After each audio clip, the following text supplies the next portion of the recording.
নাই। বামে তাকাইলাম, দেখলাম তোমার বাম হাতটাও নাই। বলো যুবক, এটা কি জন্ম থেকে না দুনিয়াতে আসার পরের ঘটনা? ওরে জিয়ানের মুসলমান এই প্রশ্নটা করার সাথে সাথে তাকায় দেখি যুবকের চোখে পানি। আল্লাহর বান্দা চোখের পানি ছেড়ে দিয়ে কেঁদে কেঁদে বলে, হুজুর এটা জন্ম থেকে নয়, মাত্র কয়েক বছর আগের ঘটনা। আমি বললাম, যুবক কিভাবে হইল একটু বলো। কথাটা বলার পরে তাকায় দেখি যুবক কাঁদে আর কয়, হুজুর বন্ধুদের আড্ডায় পরে মসজিদের ছাদে উঠলাম। ছাদে ওঠার পরে তাকায় দেখি মসজিদের কাজ চলতেছে, রডের সাথে বিদ্যুতের সংযোগ ছিল, এটা আমার জানা ছিল না। অজানা সত্য আমি হাতটা লাগাই দিলাম, মারাত্মক অ্যাক্সিডেন্ট হয়ে গেলাম। হুজুর এই দৃশ্য দেখে আমার মা সহ্য করতে পারে নাই। মা একটা দৌড় মাইরা ওই ডাক্তারের কাছে হাজির। ডাক্তারের কাছে যাইয়া বলে, ও ডাক্তার চলো আমার বাড়িতে চলো, আমার ছেলেটা মারাত্মক অ্যাক্সিডেন্ট হয়ে গেছে, চলো। হুজুর ডাক্তার আমার বাড়িতে আসার পরে আমাকে পরীক্ষা করলো। পরীক্ষা করে করে ডাক্তার ডাক দিয়ে বলে, রে যুবক, আল্লাহর গোলাম, জীবনটা যদি বাঁচাইতে চাও দুটি হাতের একটি হাত রাখা যাবে না। আমি বললাম, যুবক তখন তুমি কি জবাব দিয়েছো?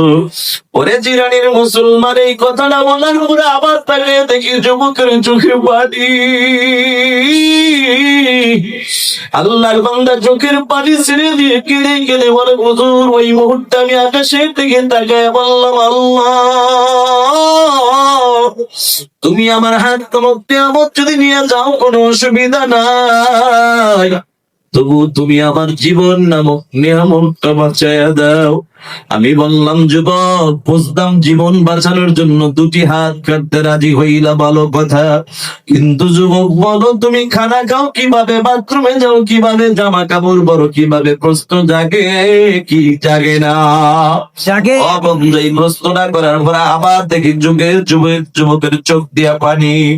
যুবক কাঁদে আর কয়, হুজুর মাঝে মাঝে পেটে ক্ষুধা নিয়ে যখন আমি ঘরের মধ্যে প্রবেশ করি, ঘরে প্রবেশ করার পরে তাকে দেখি আমার চরম দুঃখিনী মা আমার জন্য খানা রেডি করে মা বাহিরে কাজে লিপ্ত হয়ে যায়। তখন পেটে ক্ষুধা নিয়ে একবার আমি মায়ের চেহারার দিকে তাকাই, আর একবার খানার দিকে তাকাই, আর আকাশের দিকে তাকায় বলি, মালিক কত সুন্দর নিয়ামত তুমি আমার কাছ থেকে ছিনিয়ে নিলা। এতদিন হাত নামক নিয়ামতের যে কত দাম এতদিন বুঝি নাই, আজকে বুঝতেছি রে মালিক হাত নামক নিয়ামতের কত দাম।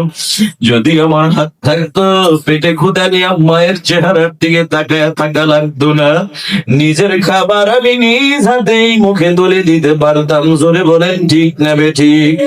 এরে মুসলমান, গাজীপুরের মুসলমান ও যুবক ভাই ও বৃদ্ধ বাবাজিরা, ঘটনা বলার উদ্দেশ্য আমার ছিল না, আমি বুঝাইতে চাইলাম হাত বলো, জোর বলো, জবান বলো, নিয়ামত দান করলেন কে? আল্লাহ। সে আল্লাহর দেওয়া জবানটা খুলিয়া আল্লাহকে ডাকতে ভালো লাগে না খারাপ লাগে? মুসলমান কেন ভালো লাগবে না?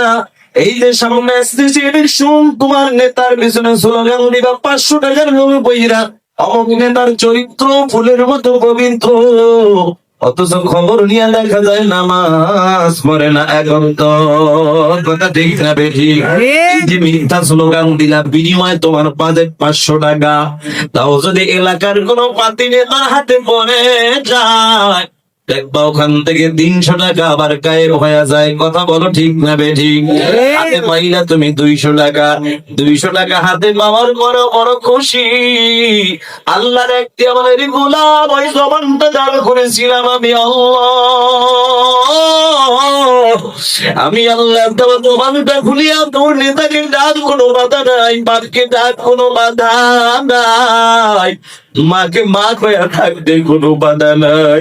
তবে আমার দেওয়া জবানটা খুলিয়া মাঝে মাঝে যদি আমি আল্লাহকে আল্লাহ আল্লাহ আল্লাহ বলে যদি ডাক করে বললাম, আমি আল্লাহর কুদরতে অন্তরটাও ঠান্ডা হয়ে যায়। আর আমি আল্লাহর কুদরতে অন্তর যদি ঠান্ডা হয়ে যায়, তোর নেতার মতো টাকা দিয়ে আমি আল্লাহ বিদায় করবো।